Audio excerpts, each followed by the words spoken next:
Vou procurar ser bem resumido e sintetizar essa mensagem para que a gente possa, de forma condensada, aproveitar ela sem perder nada, amém? Amém. E eu fiz uma reflexão e trouxe essa reflexão a algumas pessoas aqui na igreja no domingo retrasado e fiz uma pergunta a 6 pessoas aqui, 6 pessoas que compõem a liderança da igreja. Fiz essa mesma pergunta e perguntei quais são os principais elementos, os 3 principais elementos que uma igreja avivada ela precisa para que pudesse alcançar isso como objetivo espiritual para a congregação. Mas essa pergunta também se aplica individualmente, não só coletivamente. O que eu posso fazer, ou o que eu devo fazer, quais são as minhas 3 prioridades, para que eu também seja essa igreja avivada? Porque a igreja é importante, templo, nós sabemos que depende de toda uma coletividade para acontecer alguma coisa. Mas também se esse intuito, se essa intenção não partir primeiramente do meu coração, eu não consigo contagiar outros com esse mesmo sentimento. Eu não consigo impulsionar outros. Então, nós entendemos que o avivamento na igreja, nos dias de hoje, deve principalmente partir dentro de cada um de nós com uma vontade implantada pelo próprio Deus de sermos essa igreja avivada. De nada adianta o pastor querer uma igreja avivada quando a membresia não tem essa mesma direção, não está marchando com ele nesse mesmo propósito, em busca desse mesmo objetivo. Não adianta uma pessoa só desejar, por mais que nós sabemos que é necessário tão pouco diante de Deus para que muitas coisas, muitos milagres aconteçam. Deus muitas vezes ele exemplifica na palavra dele que ele não usou multidões para fazer milagres, ele usou às vezes 1, 2 ou 3. E nós entendemos que precisamente Deus às vezes espera somente que um se levante e se coloque na brecha para que algo aconteça. E talvez hoje seja um despertar para que você, para que nós, coletivamente, pudéssemos ser despertados nessa manhã de domingo para fazer algo diferente, para nos posicionar, pode baixar um pouquinho, pastor, para nos posicionar de forma coerente ao que Deus quer fazer. Não lutarmos, não ficarmos investindo tempo, esforço e até mesmo nossos recursos em algo que Deus não tem como aproveitar para que nós, individualmente ou coletivamente, venhamos a ser a igreja que devemos ser. No meu ponto de vista, e trazendo isso para uma reflexão aqui na igreja, eu entendo que a igreja precisa ser avivada. A igreja que eu devo ser deve, sobretudo, ser uma igreja avivada. E o avivamento ele não se consiste apenas em um aspecto, mas em vários aspectos que você precisa atentar, e eu, para que possamos chegar a esse estágio, a esse patamar de uma igreja avivada.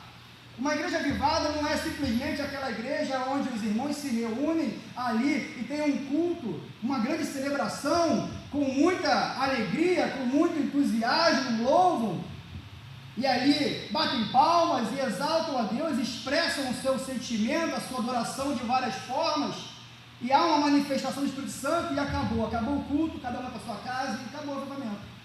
O avivamento não é um episódio que simplesmente acontece de um dia para o outro, de uma noite para outra, mas é o reflexo de um trabalho consistente, persistente, de um grupo que se volta para esse propósito. Não há como uma igreja ser avivada com o trabalho de uma pessoa simplesmente. Se você for olhar para a igreja primitiva, em Atos, o avivamento que aconteceu ali não aconteceu porque Pedro estava sozinho no templo orando, mas aconteceu porque existiam, além de Pedro, outros discípulos e outros seguidores de Jesus que estavam ali com ele, nesse mesmo propósito. Se você for olhar nos outros episódios de avivamento que a igreja traz na sua história, você vai ver que toda vez que a igreja percebeu e vivenciou um avivamento verdadeiro da parte do Espírito Santo, foi porque mais de uma pessoa esteve envolvida naquele propósito. Não foi inteiramente exercício, prática e resultado do trabalho de uma pessoa, mas houve o envolvimento de outras pessoas naquele mesmo propósito.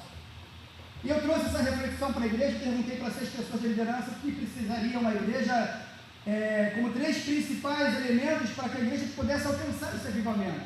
E foram respostas similares. Algumas, às vezes, puxavam mais para alguma outra vertente, alguma outra direção, outros eram coincidentes, eram todas ali, foram praticamente todos concordantes num tocante, numa palavra, num termo. Um elemento que é essencial E o primeiro elemento essencial para que uma igreja alcance avivamento foi a oração. Nessa pesquisa que eu fiz aqui com 6 pessoas, inclusive os pastores da casa, eu perguntei e nós identificamos que a oração ela nunca vai acontecer fora de um evento de avivamento. Ela sempre está ali como percussora, sempre está ali como pilar principal. Ela sempre vai figurar como algo indispensável, inegociável, para que haja avivamento na igreja. E se nós almejamos ser uma igreja avivada, no individual, no coletivo, a oração precisa fazer parte da nossa vida diária, amém? Se você e eu não temos vida de oração, não temos intimidade com o Pai, se nós não dedicamos tempo para estar na prática, no exercício de oração, não só como pastor chama para orar lá após as 22, mas nós temos, além dessa prática, conjugá-la como pastor ali, com os irmãos, nós também temos a nossa prática diária de oração, que independe de um alô ali no WhatsApp, de uma chamadinha coletiva no WhatsApp. Nós já temos a nossa vivência de oração, então nós já estamos caminhando para sermos avivados. Agora, se você e eu não fazemos disso uma prática, se não fazemos disso além do ato de estarmos na igreja, de vamos orar só quando estivermos na igreja, ou quando o pastor assim nos convocar para estarmos em oração pelo WhatsApp, nós não vamos ser avivados, tampouco vamos viver o avivamento coletivamente na igreja. Porque o avivamento depende não mais de Deus apenas, mas depende de você e de mim, de nos posicionarmos para tal. Amém? Amém.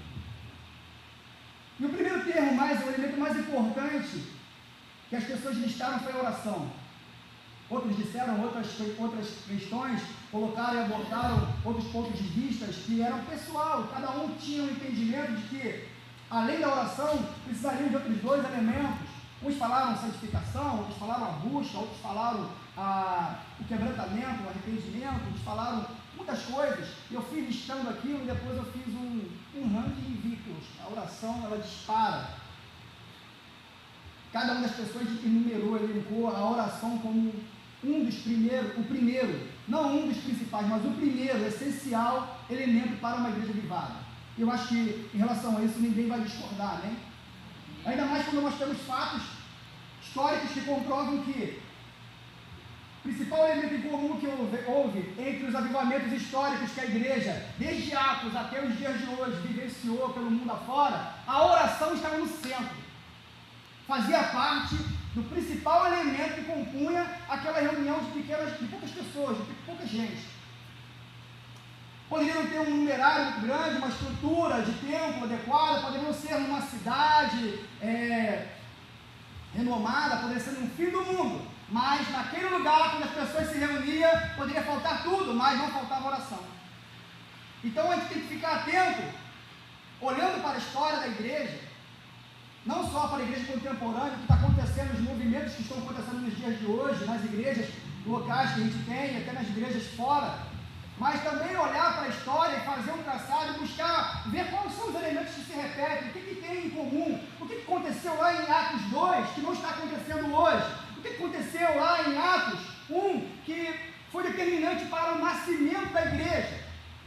O evento que nós conhecemos tão comumente na Bíblia, chamado como o evento de Pentecostes, que aconteceu 50 dias depois da assunção, do ressurgimento de Jesus, da sua ressurreição e dele ser elevado aos céus, 50 dias depois que Jesus havia sido elevado aos céus, os discípulos estavam reunidos no templo, você conhece o texto bíblico, e ali houve a primeira manifestação em que o Espírito Santo coletivamente atingiu vários homens e houve um grande avivamento, e os sinais foram tamanhos, a evidência foi tão grande que não houve como atribuir a nenhum outro fator, senão ao próprio Espírito Santo de Deus, que estava fazendo ali com que homens falassem línguas as quais eles naturalmente não conheciam, o que nós conhecemos como línguas estranhas.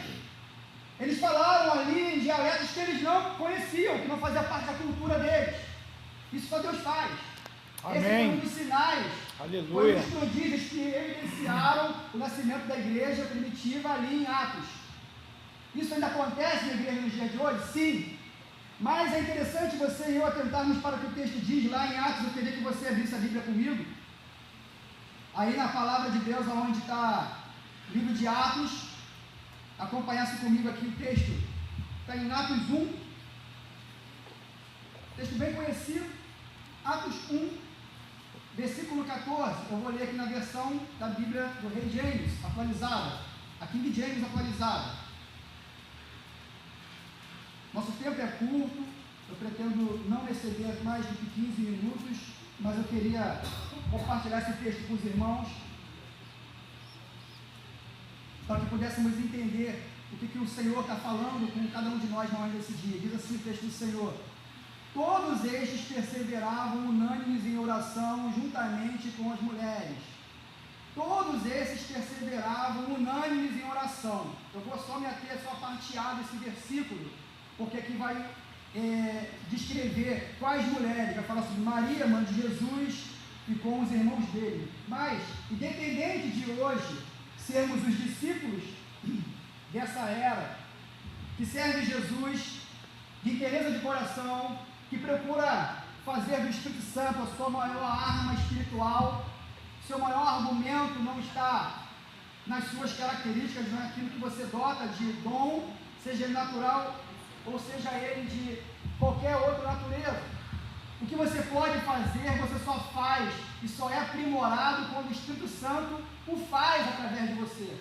Você pode ser um evangelista nato, você pode ser um orador eloquente, você pode ser um pregador exímio da palavra, você pode ter conhecimento aprofundado das Escrituras, você pode fazer muitas coisas com excelência para a obra de Deus e para o reino do Senhor. Mas se o Espírito Santo não está encabeçando essa obra, aí o que você faz é pouco ineficaz e não produz muitos frutos.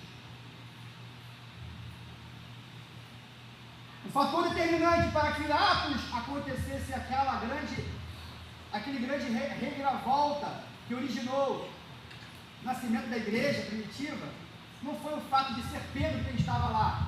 Poderia sermos eu ou você, poderia ser qualquer um que está lá fora e que tivesse sido chamado para fazer a vontade de Deus e estivesse no lugar certo, no propósito certo, dirigido pelo Espírito certo, para um propósito, para um alvo que não contemplava ele mesmo. Porque diga para mim qual que é o propósito de Pedro dentro do templo, estar orando a Deus, se o seu mestre já não estava com eles ali, se havia sido martirizado, crucificado, morto, e ainda que ressurreto, manifesta a sua aparição. Algumas vezes depois disso, até ele ser levado aos céus, ele já não estava mais presencialmente com os seus discípulos. Amém? Estavam Pedro e os discípulos orando, portas fechadas no templo, e havia ali vários discípulos de várias localidades diferentes. O texto declara isso, basta você ler em Atos. Não estava somente Pedro e os outros ali que seguiam Jesus, mas haviam muitos discípulos que tinham recebido graça, alguns sido alcançados por milagres, alguns andado presencialmente com Jesus em vida e visto ali pessoalmente os milagres que nós conhecemos só nas Escrituras.